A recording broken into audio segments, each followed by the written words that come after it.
Three excavators were tearing apart my front yard while television cameras stood across the road, and the vice president of a billion-dollar convenience store chain kept calling my cell phone every 15 minutes asking me to please answer. The funny thing is that 6 weeks earlier, the same company had mailed me a $500 check with a little note that practically said, "Take this and stay quiet," as if 70 years of family history could be bought for less than the price of a decent refrigerator. My name is Eleanor Brooks now, although around my town, everyone still calls me Ellie. And if someone had told me that a retired elementary school librarian would one day lock horns with a corporation that owned hundreds of stores across the Midwest, I probably would have laughed so hard I spilled my sweet tea all over the porch. I grew up believing that if you minded your own business, paid your taxes, waved to your neighbors, and kept your grass cut, life would mostly leave you alone. My late husband, Frank, believed the same thing. He used to say, "Land remembers the people who respect it." Back then, I thought he was just talking like an old farmer trying to sound wise. But after he passed away, those words stayed with me in a way I never expected. We lived outside the little town of Ash Creek, population just over 4,000, where everybody knew who baked the best apple pie and who secretly watered their lawn during drought restrictions. Our property wasn't fancy. We had an old white farmhouse with a wraparound porch that creaked every winter, a vegetable garden that Frank refused to make perfectly straight because he claimed tomatoes didn't care about geometry, and an old stone well his grandfather had restored decades ago with his own hands. Every rock had a story. Every tree had a memory. After Frank died, people asked if I planned to move closer to my daughter in Indiana, but leaving never felt right. I still poured 2 cups of coffee some mornings before realizing I was alone. Then I'd sit outside and watch the sunrise over the fence line where deer wandered through like they owned the place.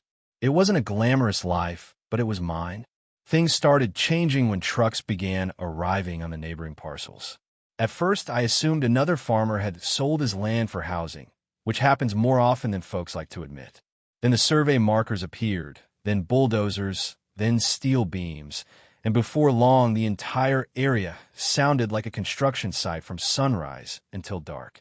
I drove into town one afternoon and saw a giant banner announcing that Express Corner Markets would be opening 3 brand new locations serving the growing region. People seemed excited. Some talked about jobs. Others liked the idea of grabbing coffee without driving 20 minutes. I wasn't against progress. Progress just never asked permission before parking itself outside my kitchen window. The construction moved unbelievably fast. Workers poured concrete, utility crews dug trenches, and massive delivery trucks rolled through every day, leaving dust hanging over the road like fog. Oddly enough, nobody from the company ever introduced themselves. No letter, no meeting, no handshake over the fence. They built around me like my little farmhouse was an inconvenient tree someone forgot to cut down. Still, I figure corporations had their own way of doing things, and I kept planting beans and trimming roses.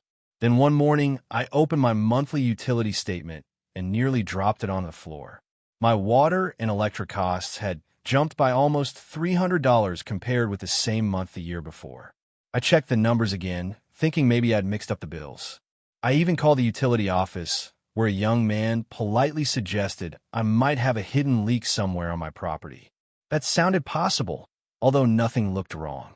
My faucets worked normally, the grass wasn't soggy, and the old well had always been dependable.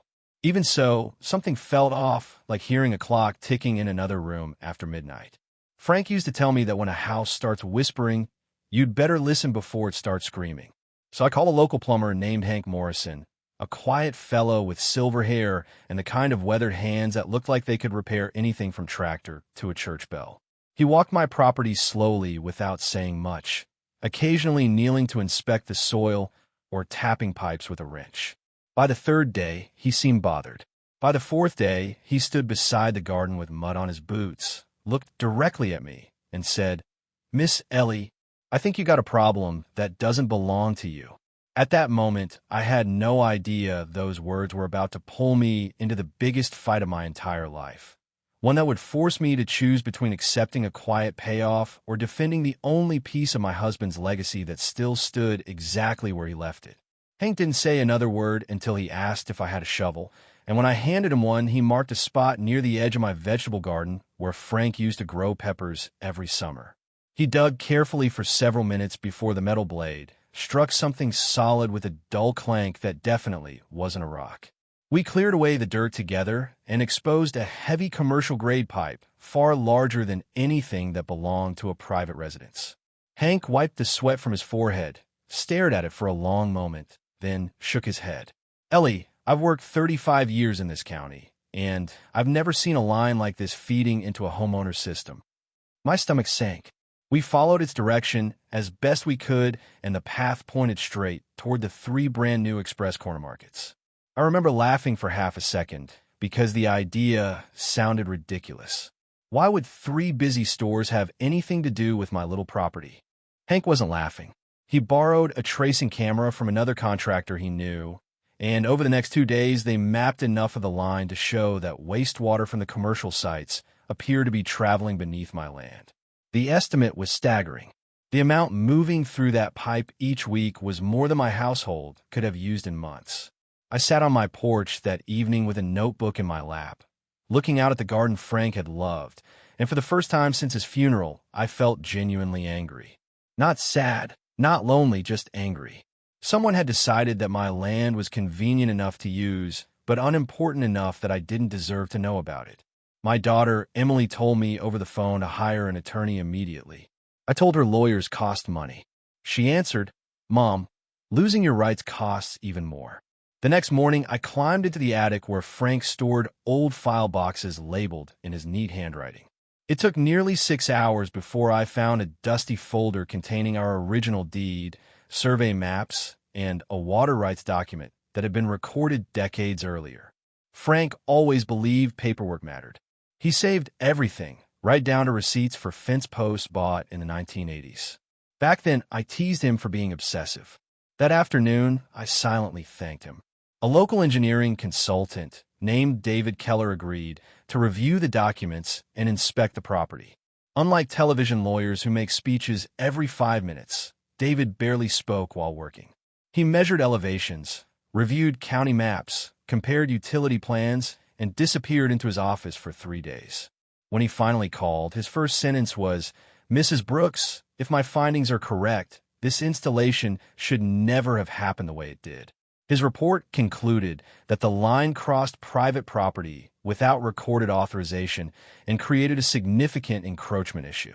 I read every page twice, then placed copies in separate folders because Frank also used to say that 1 copy belongs to fate, but 2 copies belong to preparation. I wasn't looking for a fight. In fact, I wrote the calmest letter I could imagine. I explained what had been discovered, enclosed supporting documentation, and asked the company to contact me so we could resolve the matter professionally. For days later, my phone rang while I was feeding birds behind the house. The caller introduced himself as Nathan Cole, Regional Operations Director. His voice sounded polished, the kind of voice that probably spent more time in conference rooms than kitchens. He thanked me for my concern, told me the company valued good relationships with neighboring property owners, then casually mentioned that a check had already been prepared. "We'd like to offer $500 for the inconvenience and close the issue." I honestly thought I had misunderstood him. "$500 for what exactly?" I asked. He replied, "To avoid unnecessary conflict over a misunderstanding." I looked across the yard at the pipe buried beneath soil that had belonged to Frank's family for generations and felt my patience disappear. "Mr. Cole," I said quietly, "I don't believe we're discussing a misunderstanding." His tone hardened almost immediately. "Mrs. Brooks, litigation is expensive. Large infrastructure projects are complicated. Sometimes people are happier accepting a reasonable gesture and moving forward." I answered, "Funny thing about gestures. They work better when someone asks permission before using your property." There was a pause.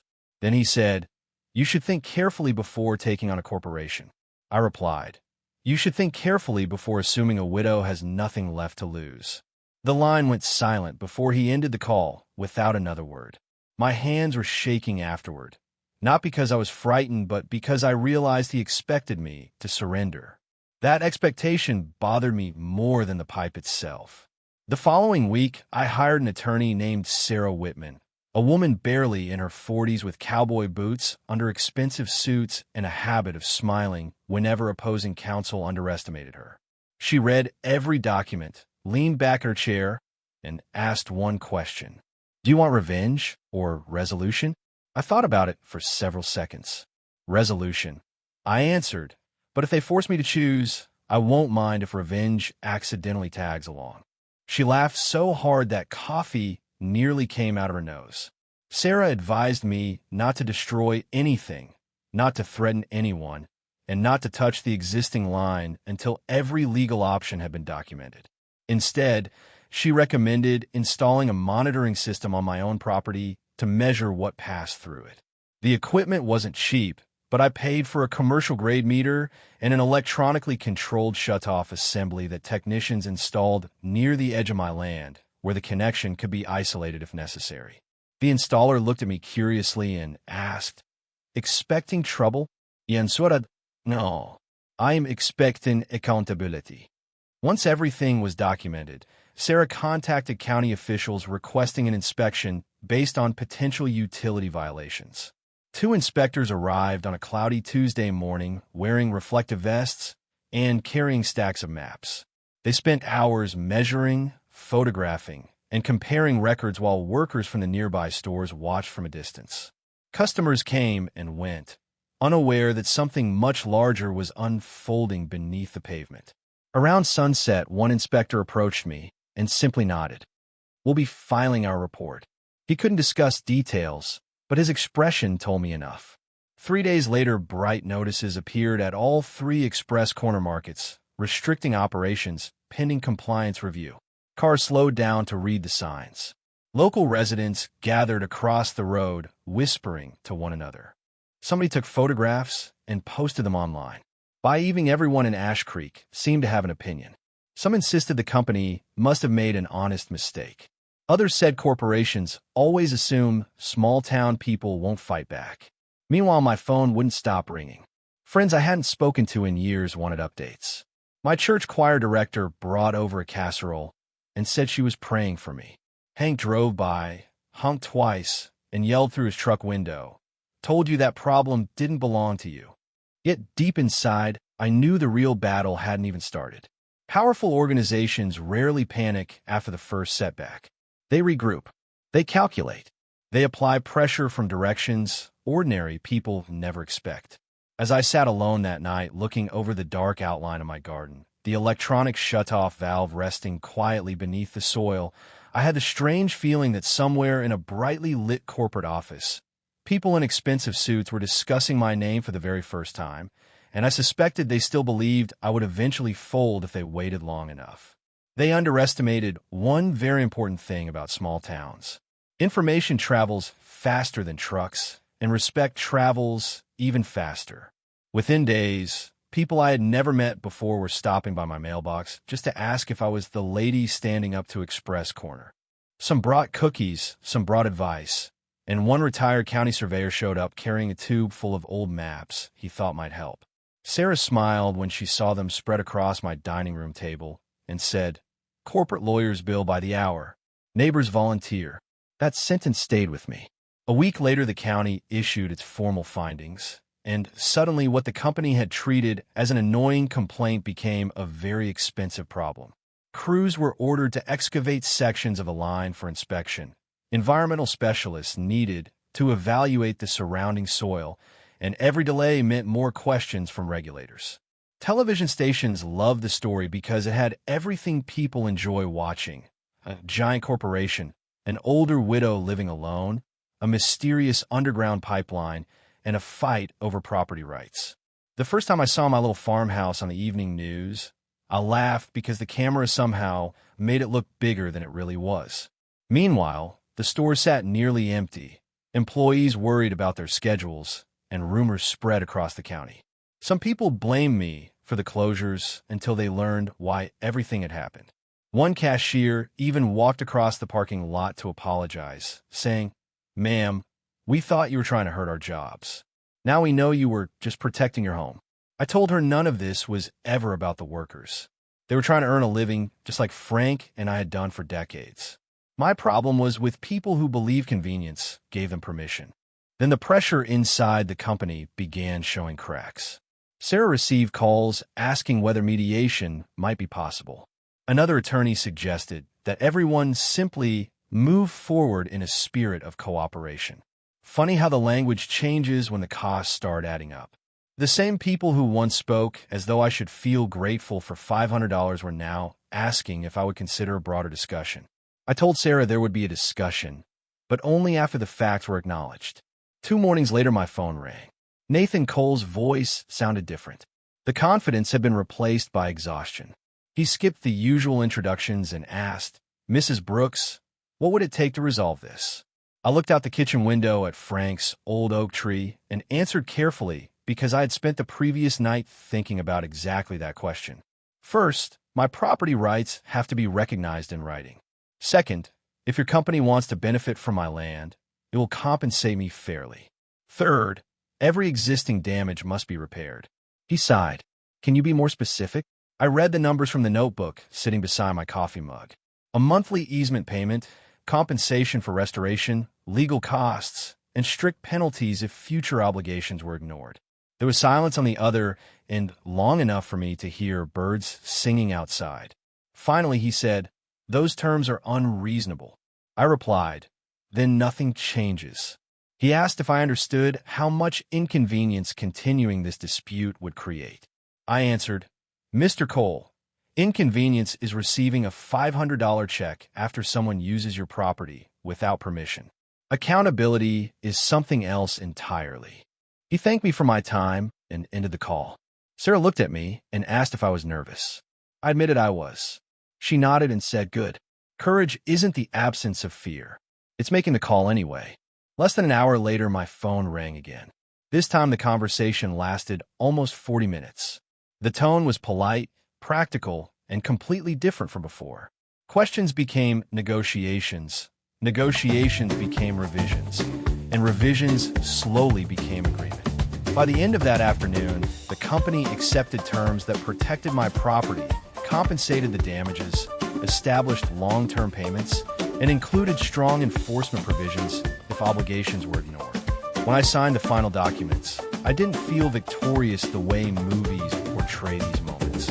I mostly felt relieved. Frank's land would remain respected, and no one would casually decide that our little farmhouse existed only because nobody important had noticed it yet. Months later, my garden finally recovered. Fresh tomatoes grew where heavy equipment had once rolled. The birds returned to the fence posts, and life settled into something close to ordinary again. Every first day of the month, a payment arrived exactly as required. I would sometimes set the envelope beside Frank's old photograph and smile, imagining him saying, "I told you land remembers." Maybe the company lost money. Maybe executives lost sleep. Maybe careers changed because of decisions made in conference rooms far away from Ash Creek. Those are consequences they created for themselves. The only thing I ever demanded was respect for a promise older than any corporation. That what belongs to someone cannot simply be taken because they appear too quiet to fight back. Even now, people ask whether I hate the company. The truth surprises them. I don't. Hate keeps you chained to the past. What I believe is that power should answer to responsibility, whether it belongs to a billion-dollar business or a woman watering tomatoes behind an old white farmhouse. And that's why I'd like to ask you something. If you had been standing in my shoes, would you have taken the easy money and walked away, or would you have risked everything to defend what your family built? More importantly, where do you think the line is between progress and plain disrespect? Share your thoughts in the comments, because stories like mine only matter if they start conversations about fairness, community, and whether ordinary people can still stand their ground when the odds seem impossible.